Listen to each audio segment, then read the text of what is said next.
Assalamualaikum warahmatullahi wabarakatuh. Saya kirimkan salam hangat, salam hormat, dan salam penuh rasa terima kasih untuk Bapak dan Ibu semua, khususnya para purna bakti, para sesepuh bangsa, para pejuang yang dulu mengabdikan tenaga dan waktunya untuk negeri ini. Dimanapun Bapak dan Ibu berada sekarang, dari Sabang sampai Merauke, dari Miangas sampai Pulau Rote, semoga selalu diberi kesehatan, umur panjang yang penuh berkah, dan rezeki yang terus mengalir. Semoga kita semua selalu dalam lindungan Allah Subhanahu wa taala. Amin ya rabbal alamin. Bapak dan Ibu yang saya hormati dan banggakan, hari ini tanggal 7 Maret 2026 menjadi hari yang cukup spesial. Kenapa? Karena di hari inilah muncul sebuah kabar yang sudah lama ditunggu-tunggu oleh banyak orang, terutama oleh para pensiunan di seluruh Indonesia. Kabar yang bikin hati terasa lega, wajah tersenyum, dan perasaan jadi lebih tenang. Ini bukan sekadar kabar burung, bukan juga gosip yang beredar di warung kopi atau cerita yang cuma muter di grup WhatsApp. Informasi ini datang langsung dari pengumuman resmi pemerintah dan disampaikan oleh pejabat tinggi negara. Mungkin saat ini HP Bapak dan Ibu juga sudah penuh dengan notifikasi. Grup keluarga mungkin lagi heboh membicarakan hal yang sama. Bahkan mungkin di YouTube sudah banyak sekali video yang membahas topik ini dengan judul yang heboh-heboh. Tapi di channel sederhana ini, saya ingin menjelaskan semuanya dengan cara yang santai, pelan-pelan, tapi tetap lengkap dan jelas. Supaya tidak ada informasi yang terlewat, tidak ada kesalahpahaman, dan kita semua bisa memahami kabar ini dengan benar. Kita akan bahas semuanya dari awal sampai akhir. Mulai dari pengumuman resmi pemerintah, rincian THR yang dibayarkan penuh 100%, jadwal pencairan yang sudah mulai berjalan, sampai kabar besar lain yang sedang ramai dibicarakan, yaitu soal kemungkinan rapel kenaikan gaji pensiunan yang disebut-sebut sudah masuk dalam APBN 2026. Jadi sebelum Bapak dan Ibu pindah ke video lain atau tergoda dengan judul video yang lebih heboh, mari kita duduk santai dulu. Ambil posisi yang nyaman, siapkan segelas teh hangat, kopi tubruk favorit, atau air putih saja juga tidak apa-apa. Kalau ada camilan kecil juga boleh disiapkan, karena obrolan kita kali ini memang cukup panjang. Tapi insya Allah sangat bermanfaat. Kita ngobrol seperti keluarga sendiri, tapi informasinya tetap serius dan jelas. Sekarang kita mulai dari kabar utama yang membuat banyak hati terasa adem. Pada hari ini, 7 Maret 2026, pemerintah melalui Menteri Koordinator Bidang Perekonomian, Bapak Airlangga Hartarto, secara resmi menyampaikan kabar baik yang sudah lama dinanti. Kabar tersebut adalah tentang pencairan tunjangan hari raya atau THR untuk tahun 2026. Dan kabar baiknya lagi, THR ini bukan hanya untuk aparatur sipil negara yang masih aktif bekerja, tapi juga untuk para pensiunan PNS, pensiunan TNI, pensiunan Polri, serta para janda dan duda penerima pensiun. Informasi ini bahkan sudah dipublikasikan oleh media nasional. Salah satunya oleh Kompas TV pada tanggal yang sama, 7 Maret 2026, dengan judul yang cukup jelas bahwa THR untuk PNS, CPNS, PPPK, TNI, Polri, dan pensiunan resmi dicairkan. Artinya kabar ini bukan hoax, bukan berita yang dibuat-buat, ini adalah informasi resmi. Dalam pengumuman tersebut dijelaskan bahwa pemerintah telah menyiapkan anggaran yang sangat besar untuk pembayaran THR tahun ini. Total anggarannya mencapai sekitar 55 triliun rupiah. Angka ini naik sekitar 10% dibandingkan tahun sebelumnya yang berada di angka sekitar 49 triliun rupiah. Kenaikan ini menunjukkan bahwa pemerintah memberikan perhatian yang cukup besar terhadap kesejahteraan para abdi negara, termasuk mereka yang sudah memasuki masa pensiun. Sekarang kita lihat pembagian anggaran tersebut supaya lebih jelas. Dari total 55 triliun rupiah itu, anggaran dibagi untuk beberapa kelompok penerima. Pertama, untuk aparatur sipil negara di tingkat pusat termasuk TNI dan Polri yang jumlahnya sekitar 2,4 juta orang. Untuk kelompok ini disiapkan anggaran sekitar 22,2 triliun rupiah. Kedua, untuk ASN daerah yang jumlahnya sekitar 4,2 juta orang di seluruh Indonesia. Untuk kelompok ini dialokasikan sekitar 20,2 triliun rupiah. Ketiga, yang paling penting bagi kita semua, yaitu para pensiunan. Jumlah pensiunan di Indonesia diperkirakan sekitar 3,8 juta orang. Untuk para pensiunan ini, pemerintah menyiapkan anggaran sekitar 12,7 triliun rupiah. Angka ini menunjukkan bahwa negara tetap memperhatikan para purna bakti yang dulu telah mengabdikan hidupnya untuk bangsa. Sekarang kita masuk ke pertanyaan yang paling sering muncul. Apa saja komponen THR tahun 2026? Dalam pengumuman resmi dijelaskan bahwa THR tahun ini dibayarkan secara penuh, alias 100%, tidak dicicil, tidak dipotong setengah. Komponen THR bagi pegawai aktif meliputi gaji pokok, tunjangan keluarga, tunjangan pangan, tunjangan jabatan atau tunjangan kinerja sesuai ketentuan yang berlaku. Lalu bagaimana dengan pensiunan? Untuk pensiunan, perhitungannya jauh lebih sederhana.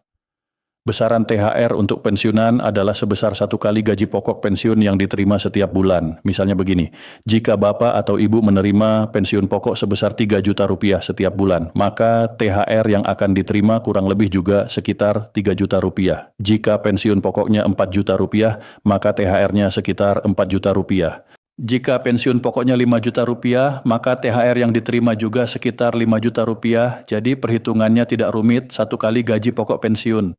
Pertanyaan berikutnya yang sering muncul adalah soal potongan. Banyak yang khawatir apakah THR ini akan dipotong pajak atau tidak.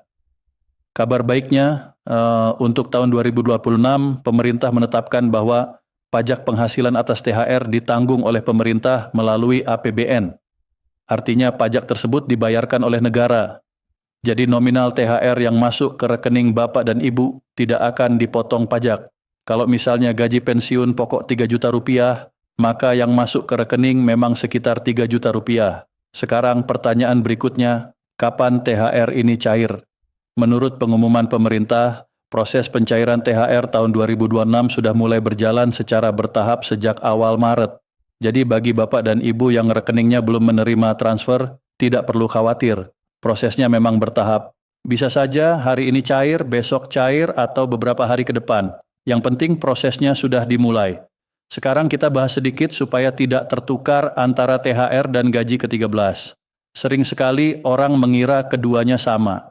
Padahal sebenarnya berbeda. THR diberikan menjelang Hari Raya Idul Fitri. Tujuannya untuk membantu kebutuhan masyarakat menjelang Lebaran. Sedangkan gaji ke-13 biasanya diberikan sekitar bulan Juni, menjelang tahun ajaran baru. Tujuannya untuk membantu biaya pendidikan anak atau cucu. Jadi THR hanya sekali menjelang Lebaran dan gaji ke-13 nanti menyusul beberapa bulan kemudian. Nah, sampai di sini mungkin Bapak dan Ibu sudah cukup lega dengan kabar tentang THR. Tapi ternyata masih ada satu kabar lagi yang sedang ramai dibicarakan. Kabar ini bahkan membuat banyak pensiunan di seluruh Indonesia penasaran sekaligus berharap. Kabar tersebut mulai ramai sejak tanggal 28 Februari 2026. Judulnya kira-kira seperti ini, Presiden perintahkan rapel kenaikan gaji pensiunan sudah masuk APBN 2026. Mendengar kalimat seperti ini tentu banyak yang langsung merasa senang. Ada juga yang langsung bertanya-tanya apakah kabar ini benar. Sebagian orang mungkin bahkan sudah mulai menghitung-hitung kemungkinan jumlah rapel yang akan diterima. Hal seperti itu sangat wajar, karena kata rapel bagi para pensiunan bukan sekadar kata, itu adalah harapan. Harapan untuk menambah biaya kesehatan, harapan untuk memperbaiki rumah, harapan untuk membantu anak dan cucu. Namun, kita tetap harus menyikapi kabar ini dengan tenang dan bijak.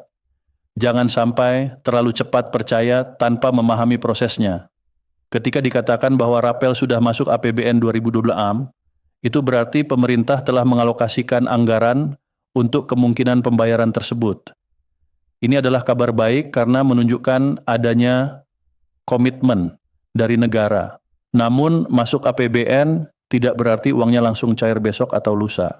Ada proses panjang yang harus dilalui. Mulai dari perhitungan kebutuhan anggaran, penyusunan aturan teknis, validasi data pensiunan, sampai proses penyaluran melalui lembaga seperti Taspen atau Asabri. Data pensiunan di Indonesia jumlahnya jutaan. Ada pensiunan PNS, TNI, Polri, janda pensiun, duda pensiun, bahkan pensiun anak. Semua memiliki golongan, masa kerja, dan besaran pensiun yang berbeda. Karena itu pemerintah harus memastikan bahwa semua data benar sebelum pencairan dilakukan. Jika ada kesalahan data, bisa saja orang yang tidak berhak menerima atau orang yang seharusnya menerima malah tidak mendapatkannya. Setelah data valid, sistem baru akan melakukan simulasi perhitungan rapel. Secara sederhana, rapel dihitung dari selisih pensiun yang seharusnya diterima dengan yang sudah diterima, kemudian dikalikan dengan periode waktu tertentu. Misalnya ada selisih Rp200.000 per bulan. Jika periode rapelnya 6 bulan, maka total rapel sekitar Rp1.200.000. Jika periode rapelnya 12 bulan, maka totalnya sekitar Rp2.400.000. Itu hanya contoh sederhana. Jumlah sebenarnya tentu berbeda bagi setiap orang, karena besaran pensiun setiap orang juga berbeda. Biasanya pencairan rapel dilakukan melalui rekening bank yang sama dengan rekening penerima pensiun bulanan. Prosesnya dilakukan secara elektronik, tidak melalui perantara dan tidak ada biaya administrasi apapun. Karena itu sangat penting untuk selalu mengikuti informasi dari sumber resmi seperti Kementerian Keuangan, Kementerian PANRB, PT Taspen, PT Asabri, serta bank penyalur seperti BRI, BNI, Mandiri, atau BTN. Jangan hanya mengandalkan informasi dari grup WhatsApp. Selain itu, ada beberapa hal yang sebaiknya dipastikan dari sekarang. Pastikan nomor rekening masih aktif. Jika rekening lama tidak pernah digunakan, ada kemungkinan menjadi dorman. Lakukan transaksi kecil supaya rekening tetap aktif. Periksa juga data kependudukan seperti NIK, nama lengkap, dan tanggal lahir. Pastikan semuanya sesuai dengan data yang tercatat di instansi terkait. Karena perbedaan satu huruf saja kadang bisa menyebabkan proses verifikasi tambahan. Dengan memastikan semua data rapi, proses pencairan nanti bisa berjalan lebih lancar. Jadi kesimpulannya, kabar THR 2026 sudah resmi diumumkan dan proses pencairannya sudah dimulai secara bertahap. Sementara kabar tentang rapel kenaikan gaji pensiunan memang sedang menjadi pembahasan, tetapi masih menunggu proses kebijakan dan aturan teknis sebelum benar-benar dicairkan. Yang paling penting bagi kita semua adalah tetap mengikuti informasi dari sumber resmi dan tidak mudah percaya pada kabar yang belum jelas kebenarannya. Semoga kabar baik ini membawa kebahagiaan dan ketenangan bagi Bapak dan Ibu semua di seluruh Indonesia.